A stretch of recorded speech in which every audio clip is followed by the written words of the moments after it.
កូនរបស់ខ្ញុំភិចារនៅពេលដែលខ្ញុំធ្វើម្ហូបអញ្ចឹងគាត់ចូលចិត្តតោងជើងតោងអីចឹងទៅទាញសពុតបើថាស្លៀកសពុតលបូតសពុតស្លៀកខោកស៊ូស្លៀក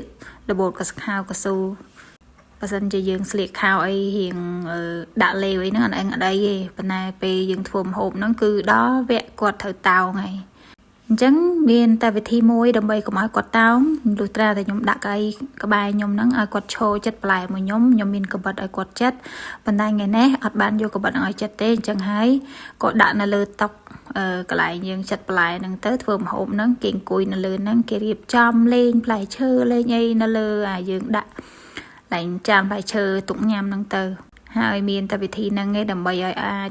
យើងធ្វើម្ហូបបានចិត្តបន្លែបានអានេះដូចរូបភាពខ្ញុំបង្ហាញអញ្ចឹងគាត់ថាចិត្តឲ្យប្រយ័ត្នតិចទៅព្រោះខ្លោចគាត់ងាកមកត្រូវកបិតធ្វើអីអញ្ចឹងណាប៉ុន្តែនោះគឺជាអ្វីដែលគេចូលចិត្តឲ្យពេលដែលម៉ែធ្វើម្ហូបយើងលើកឲ្យទៅកន្លែងផ្សេងគឺអត់ទៅទេគាត់ចូលចិត្តតែមកតោងនៅពេលដែលយើងធ្វើម្ហូបហើយថ្ងៃនេះខ្ញុំទៅផ្សារហើយមកវិញខ្ញុំធ្វើ YouTube វីដេអូខ្ញុំ review